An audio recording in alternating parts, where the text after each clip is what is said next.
ॐ त्र्यम्बकं यजामहे सुगन्धिं पुष्टिवर्धनम् उर्वारुकमिव बन्धनात् मृत्युर्मोक्षीयमामृतात्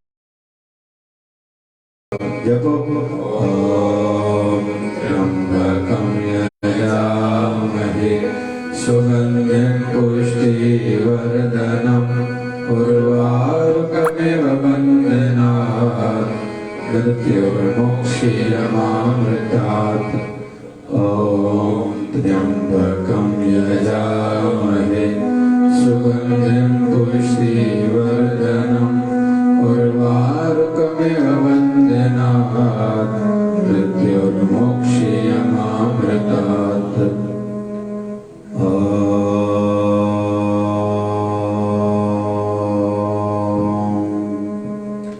जय शिवधाराय नमः। जय शिवधाराय नमः।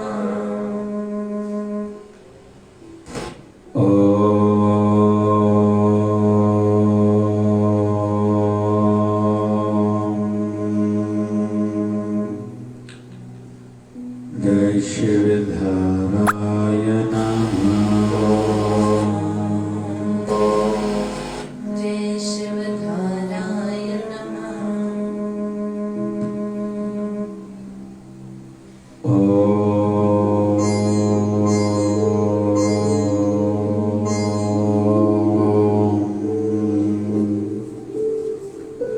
जय शिवधाराय नमः। जय शिवधाराय नमः।